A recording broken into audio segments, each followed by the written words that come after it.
Javier Germán Molina, bienvenido. Hola, muchas gracias por invitarme. Javier, encantado de recibirte. Javier Germán Molina ha rodado Voto de Silencio, que es un cortometraje que se rodó a finales de junio de 2026 por las inmediaciones de Bilbao, ¿cierto? Sí, Y concebido como la primera piedra de un proyecto cinematográfico más amplio y ambicioso. Bueno, a ver, primero, técnico audiovisual, ¿no? Estábamos precisamente hablando ahora antes de darle a rec sobre cómo, si eres director, si eres técnico. Bueno, ahora vamos a entrar en Voto de Silencio, que es el centro de esta entrevista, pero primero, me decías, quizás técnico audiovisual. Explícate. vale, a ver, yo digo técnico audiovisual porque para el resto de personas que no son de la industria, a lo mejor se le hace muy complicado entender que es, por ejemplo, un director de fotografía, que yo en principio he estudiado y estoy más trabajando para la parte técnica de detrás de cámara. Pero sí es verdad que a mí también me gusta mucho lo que es la narrativa como director, me gusta mucho la escritura, perdón, como guionista. Soy una persona que me encanta mucho el crear historias y el contarlas, aparte de darle ese aspecto visual. Entonces, sí es verdad que pues, en este proyecto he querido capitanear en este sentido estos tres puestos. Y, y nada, en este sentido, sí, he desarrollado estos tres puestos en este proyecto, pero de normal soy más el que está detrás de cámara. Hmm. Bueno, hablamos de eso, Voto de Silencio. Es un cortometraje que parece ser, ya nos lo explicarás, el preludio de algo más amplio, sobre Santa Teresa, ¿no? Sobre la vida de Santa Teresa. Bueno, ¿de dónde, cómo nace esta historia de qué consideras, ¿no? Que tiene la vida de Santa Teresa que merezca no ya un corto, que es lo primero, sino parece ser que incluso un futuro largometraje, ¿no? Sí, pues vale, para llegar al contexto de Santa Teresa de Jesús, voy a remontarme un poquito a lo que es el nacimiento del proyecto. Fue por una necesidad de la productora Raccoon Films, que es una empresa de material de alquiler de cine, de iluminación, de cámara, etcétera, y lleva ahora mismo un año abierta. Yo me incorporé sobre febrero y claro, ese apartado de productora todavía no la tenía totalmente desarrollada. Entonces, pues yo estuve dándole ahí un poco de vuelta al tema para ver cómo podríamos crear portfolio, conocer a gente y eso. Y pues hice el proyecto Lanzaré de Profesionales, que es el proyecto general que engloba luego a pequeños proyectos como Voto de Silencio, que este ha sido el primero que hemos arrancado en junio. Entonces, para no hacer mucho gasto de necesidades, pues alrededor de la productora, que estamos en un almacén en Basauri, en Bilbao, pues empecé a darme una vuelta por el barrio, por ciertas zonas, y de primera me fui a un polígono industrial que había visto en Google Maps que parecía como posapocalíptico. Los edificios estaban con cristales rotos, casi todo lleno de maleza, pero se sigue utilizando. Entonces, sí es verdad que vi ese sitio y me pareció interesante, pero no había todavía una idea que me hubiese nacido dentro para hacer un guión que mereciera la pena. Y luego, por aquí por el pueblito, vi que también había una iglesia. Y esa iglesia en Google Maps me ponía que estaba abierta de lunes a viernes, que tenía un horario amplio y tal. Pero cuando me llegué, siempre, bueno, siempre que pasaba por delante, veía que estaba cerrada. Y cerrada, y digo, qué raro que hayan cerrado, que no esté abierta. Y le pregunté a una anciana que pasaba por ahí y le pregunté, mire, perdone, esta iglesia siempre veo que está cerrada, pero en internet me pone que está abierta. Y dice, ya, es que ahora hay un montón de iglesias que están cerrándose y porque al fin de cuentas la gente no está dejando de asistir. Entonces, claro, ya me pareció curioso y dije, bueno, Si estas instalaciones, bueno, esta iglesia en este sentido, está en desuso, pues podría ser un lugar potencial para tener espacio para rodar un cortometraje. Entonces, pues seguí investigando y vi que no era la única iglesia que estaba en desuso. Entonces, la primera iglesia que me llegué, que está todavía sigue activa, que es en Echevarri, em, me encantó lo que era el exterior. Y quise hablar con el párroco, que me invitó a entrar, me enseñó todas las instalaciones y eso. Y sí es verdad que yo iba primero sin ninguna idea aparente, simplemente quería ir a ver.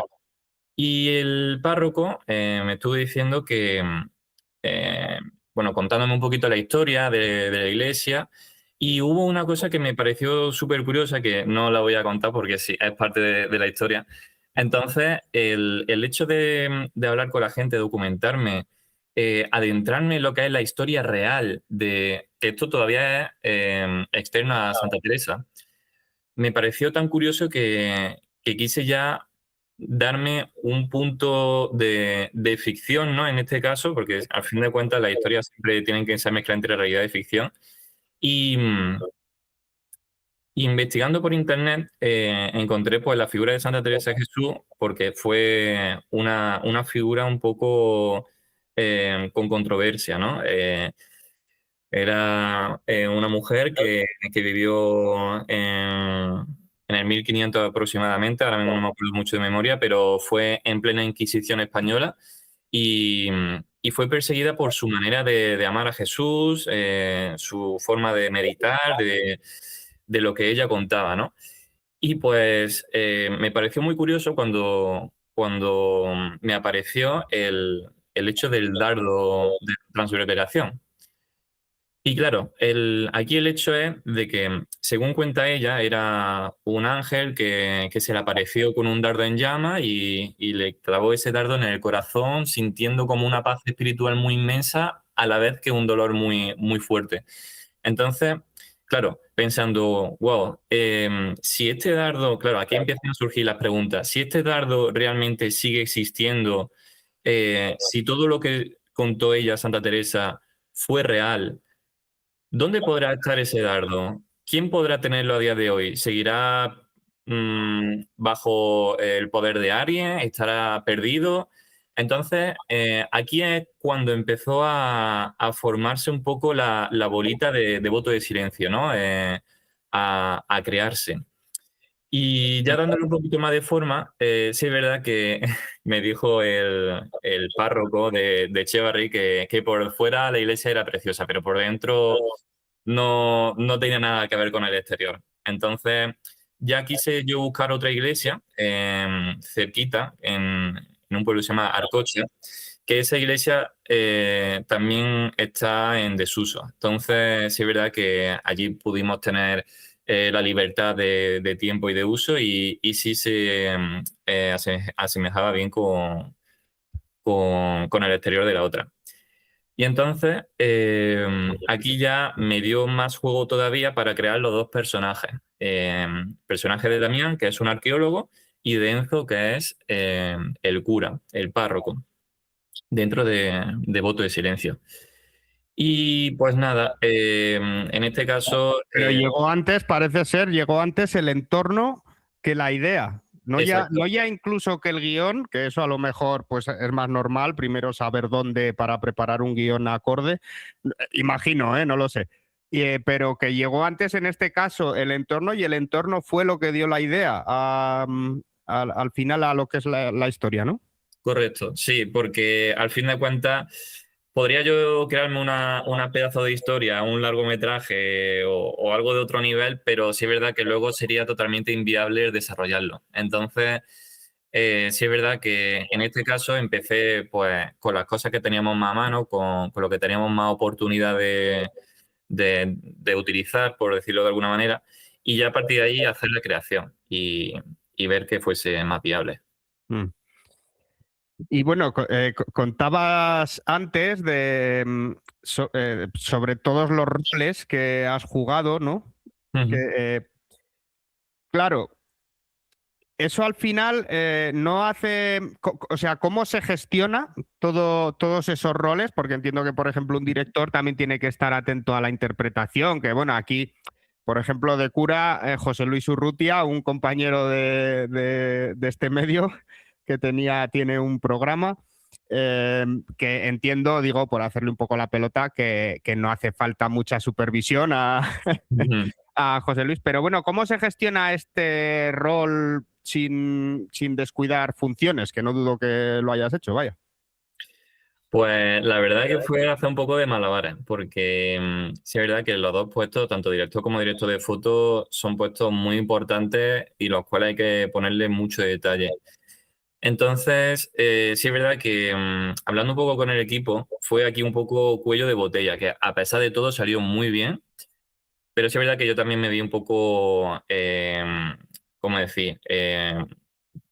No descontrolado, sino sí, como un poco saturado en esos dos aspectos. Entonces, sí es verdad que yo me estuve fijando más en la interpretación, porque una vez que colocaba la luz, yo en cuanto a o sea, en cuanto al rol de director de foto, quise hacer una luz ambiental bueno, que englobase un poco tanto los planos generales como los primeros planos. Y si acaso los primeros planos, darle un toquecito de refuerzo de luz. Y luego en la parte de dirección, ahí ya cuando me pude ya liberar más como director. Y, y esas interpretaciones, pues bueno, sí, es verdad que tuvimos un poco tiempo de ensayar, pero tanto Mikel, que es el que hizo de arqueólogo, y de Enzo, que hizo José Luis, fueron dos profesionales que realmente hizo falta muy poco el tener que puntualizarle cosas. Sí, es verdad que había otros planos que eran un poco más complicados, pero en su mayoría me lo sacaron casi a la primera todo, a pesar de los poquísimos ensayos que tuvimos. Y sí, y también tuve, gracias a Dios, mucha ayuda de todo el equipo, que formalizamos un equipo súper bueno y me pudieron ayudar con todos estos aspectos.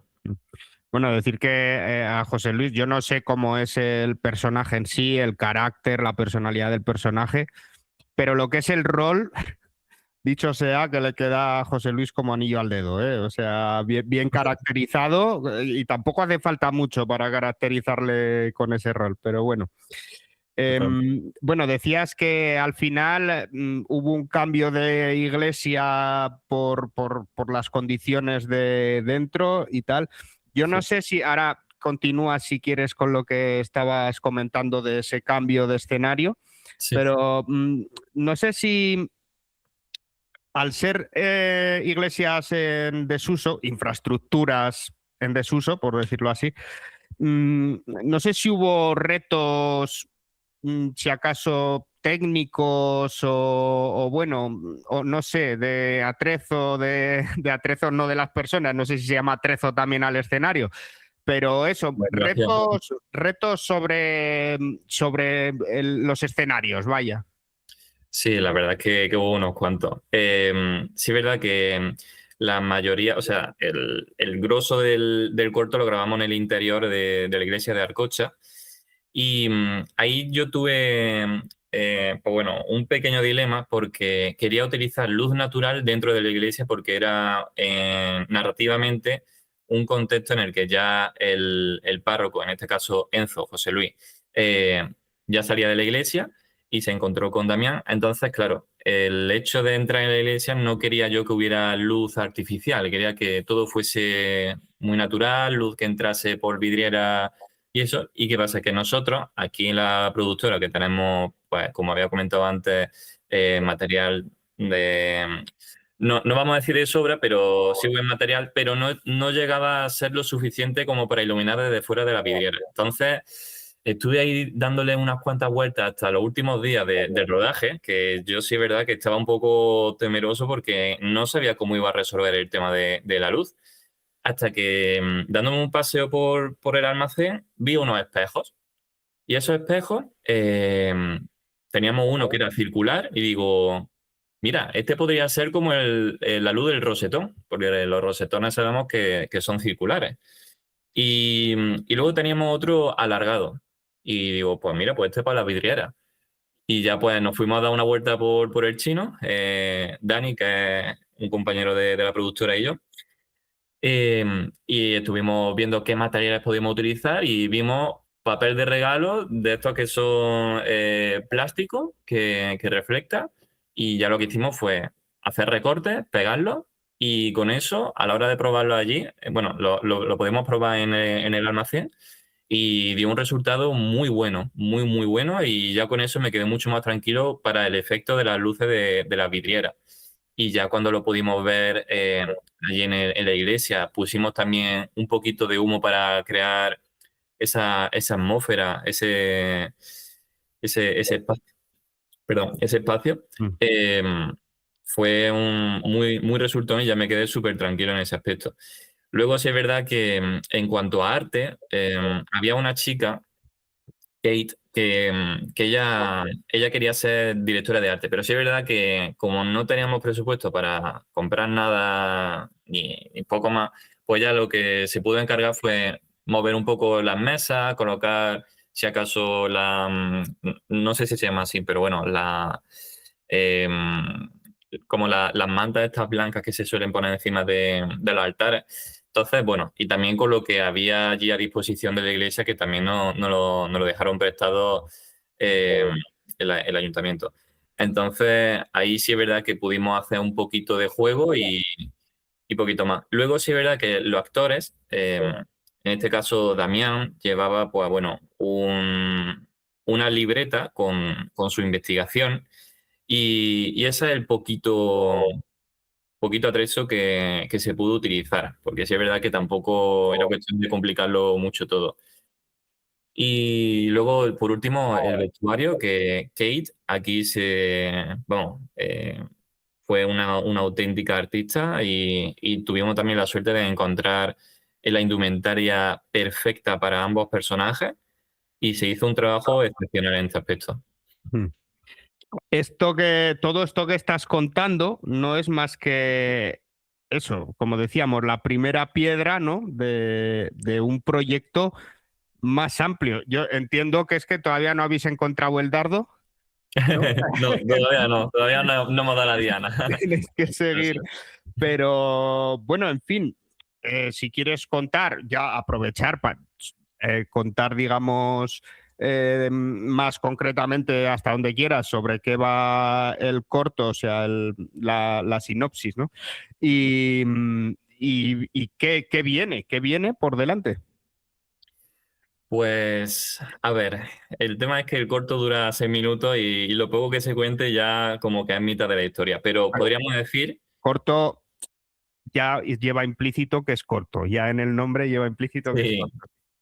pero es corto, muy corto. Entonces, en este sentido sí podría decir de que en este caso el protagonista Enzo, que yo había pensado que fuesen dos protagonistas, pero finalmente salió de que Enzo José Luis sería más protagonista, eh, pues está trabajando mano a mano con Damián, que es un arqueólogo. Y Damián lleva pues la investigación sobre lo que pudo pasar en esa iglesia hace unos cuantos años. Y tras su investigación se da cuenta de que pues hay otra pista que no contemplaba, que es la de un dardo. Y entonces ya engancha con el tema de Santa Teresa de Jesús. Ujú. Y pues nada, quiere buscar el consejo y también el conocimiento de Enzo, ya que pues, es un personaje muy, muy sabio y con mucho conocimiento. Y, y pues es que no sé si puedo contar mucho No, más. nada, pues Hasta ahí, nada, porque sí, no. verdad que tú vas a estar reliando y diciendo las mismas Y palabras. lo único, si quieres decir el motivo por el que hay más, por el que va a haber algo más amplio, no sé si es porque se te ha quedado, te has quedado con ganas de más o porque ya desde el principio era una idea más amplia. Sí, yo la historia la escribí en forma de gancho para temas de festivales y poder venderlo. Entonces, si voy a intentar explicarlo brevemente, la parte técnica de, por ejemplo, una secuencia de una película tiene o sea, es una unidad dramática que tiene su principio y su fin, y tiene su propia trama interna. Entonces, el formato del corto sigue esta misma estructura. Realmente es una historia que tú puedes entender al verla, pero sabes que hay mucho contexto antes y luego va a haber mucho contexto después, porque el final del corto sucede una cosa que hace como un ligero plot twist y sirve como gancho. Entonces, de esta manera, sí, la historia se ha pensado para desarrollarla a formato largometraje.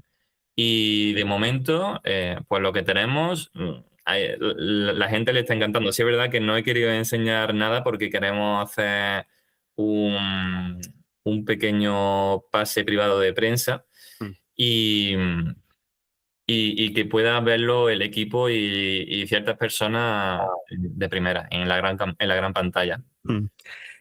Por lo que dices, acaba como las buenas telenovelas, ¿no? Sí, Cada capítulo, ¿verdad? Ya con que te pica. sí, total. Em, Ahora nos vas a contar, bueno, si quieres, supongo que querrás, dónde se podrá ver y el estreno. Bueno, ya has hablado ahora del estreno, pero yo querría aprovechar para preguntarte, yo no sé si puedes contestar a esto, pero ¿cómo está el tema de la industria? Que ahora que hay tantas plataformas, parece que es todo más, quizás más fácil para los directores, directoras, tal. Pero eso no sé si es del todo así. ¿Cómo está este mundillo? Porque también parece manejado eso, que ya no se rueda ni siquiera pensando en el cine, sino pues que todo lo manejan las grandes plataformas pensado para ellas y tal. Esto es una sensación, ¿eh? Por eso te digo, ¿cómo está este tema? Pues sinceramente, a día de hoy el cine se ha convertido prácticamente todo muy comercial. Muy poco margen se le da a lo que son ideas que realmente merecen la pena contar. Ya simplemente cuenta lo que te pueda dar una suscripción de Netflix o una entrada. Pero sí es verdad que en cuanto a temas de proyectos audiovisuales está muy, o sea, para poder hacer un proyecto bastante amplio con una buena producción, sí es verdad que cuenta mucho el tema de más de los números que de las sensaciones que pueda dar. Entonces, sí es verdad que un producto, en este caso, que vaya a querer comprar una película cualquiera, se va a fijar si realmente tiene ciertos puntos de interés, ¿no? De que si tiene esta captación de interés, si tiene tal, más que lo que pueda dar de sensación la historia. Entonces, sí es verdad que está complicado y sobre todo, a pesar de que a día de hoy hay mucha ayuda en temas de festivales, subvenciones, y eso están favoreciendo mucho el cine de autor, cine que para mí personalmente es el que más vale. Que se podrán hacer películas muy buenas comerciales, pero sí es verdad que luego no son de las que, para mí, a mi parecer, te queda con ese recuerdo o esa sensación al salir del cine como de parece Ya. que has salido de una atmósfera que te ha atrapado, ¿no? Ya simplemente es como, lo asemejo mucho a la sensación de cuando estás en Instagram, que simplemente estás vacío mentalmente, ya estás Mm. bajando reels, te está entreteniendo hasta que ya termina y ya te olvidas, ya ni siquiera te acuerdas de la trama ni nada, simplemente te acuerdas de esas sensaciones. Pues veo que el cine está tirando mucho por ahí, por el consumismo rápido, pero vaya. Ujú. Entonces, está ahí un poco el kit de la cuestión. El otro día, a ver, son cosas completamente distintas, pero bueno, creo que están conectadas, ¿no? Oía en una entrevista que debía tener tiempo, pero bueno, a Carra Elejalde es, ¿no? Mm. Eh, que decía que hoy en día Airbag no la aceptaría ninguna plataforma, por varias razones. Una de ellas está lo políticamente correcto que hoy en día está más candente, pero que sería imposible porque han probado incluso hacer guiones incluso más suaves, porque Airbag ya sabemos que es una bestialidad, eh, y que las plataformas dicen, "Ñe". Y al Ya, final son las que hoy en día parece ser que dominan, ¿no? Bueno, eso vosotros lo...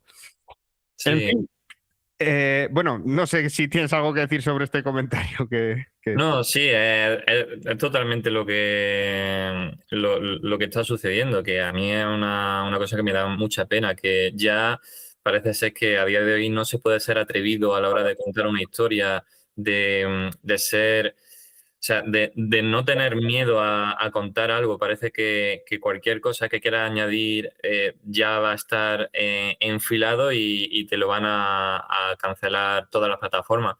Entonces, sí es verdad que antes yo sentía que, bueno, también del cine que también he podido vivir, aunque no viví esa época, pero vamos a decir, por ejemplo, el cine de los 80, 90, que sí es verdad que podían poner cosas como, vamos a decir, como, podríamos decir, violentas por dar un matiz o cualquier otro tipo de situación que, claro, ya a día de hoy mm, no interesa prácticamente a la plataforma, pero no sé en qué sentido o en qué se basan, ya sea para un público específico, si quieren generalizar y no quieren, porque sí es verdad que, por ejemplo, el cine gore, ¿no? Como puede ser el cine de Saw o eh, mm, no sé, ahora mismo otro tipo de Pero película. bueno, Sau para comercial, Sau, quiero decir. Claro, en este sentido sí se hizo comercial Sao. Al final han sacado un montón de películas enormes. Que Sao, si mal no recuerdo, fue una película que lo hicieron unos estudiantes australianos y tuvo un bombazo y lo compró un productor ejecutivo y se hizo con la idea y han sido desarrollando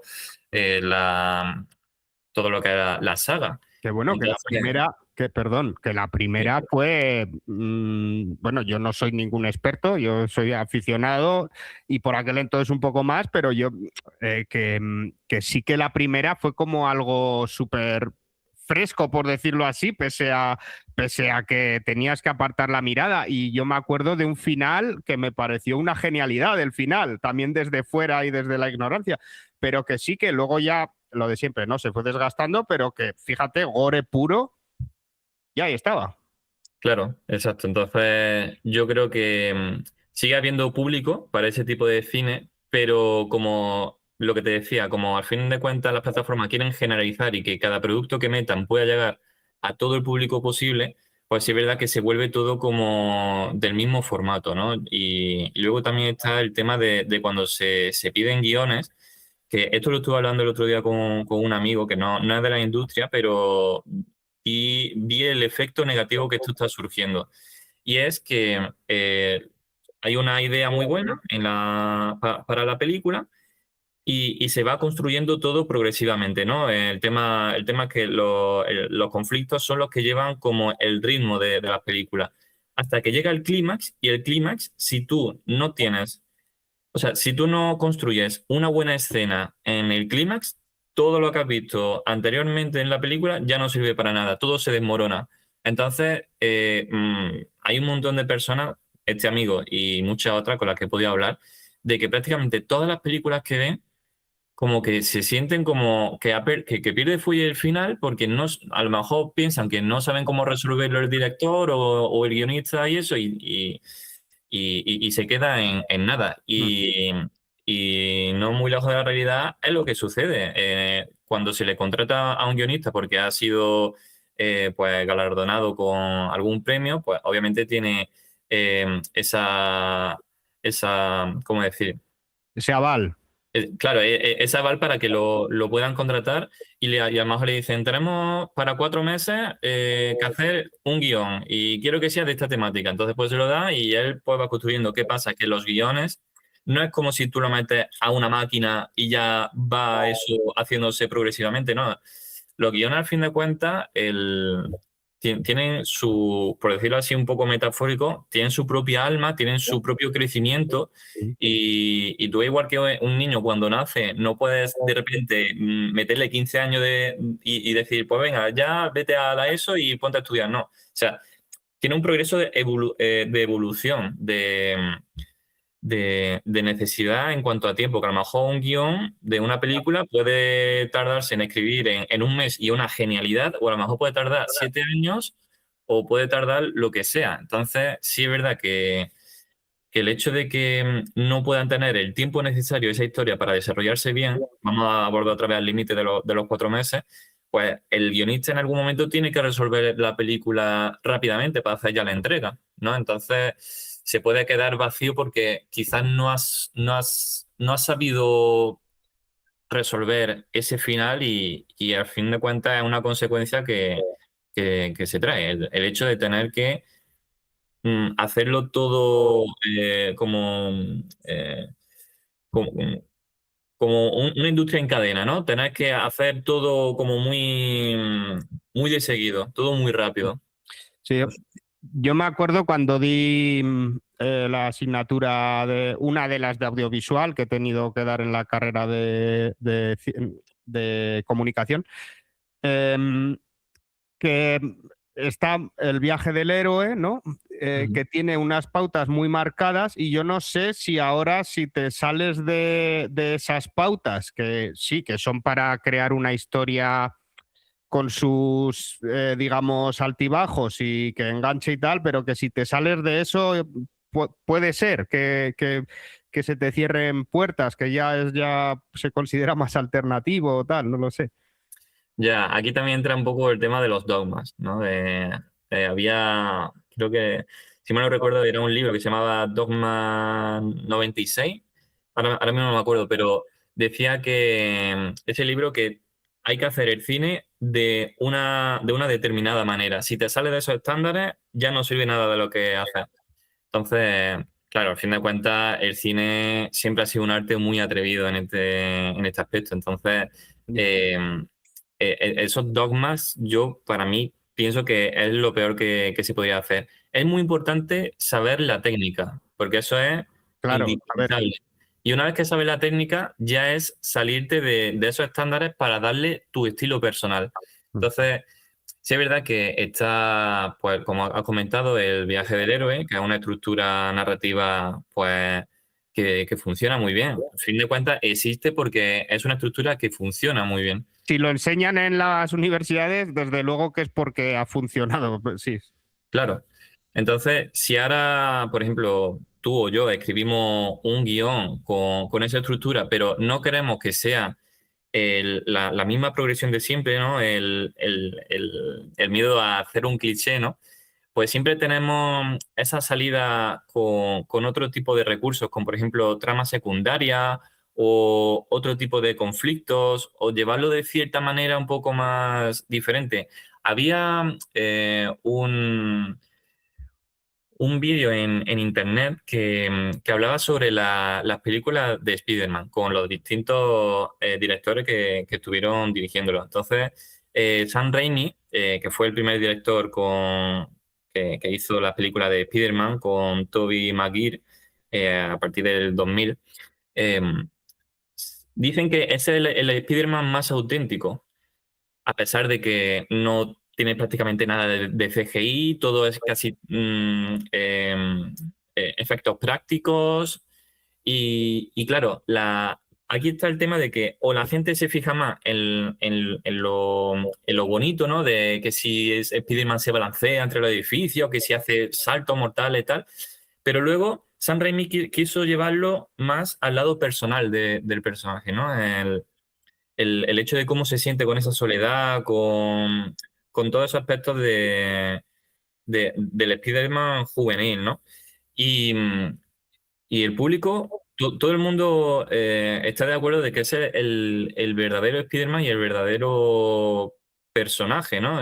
Ahora, claro, se ha convertido en un personaje muy comercial ahora con Marvel y que todo tiene que ser espectacular, peleas, conflicto y tal, pero no nos detenemos a ver como esa profundidad del personaje, que es sumamente importante para poder empatizar con él. Si el público no empatiza con los personajes, no le va a dar exactamente igual si le pasa una cosa o la otra.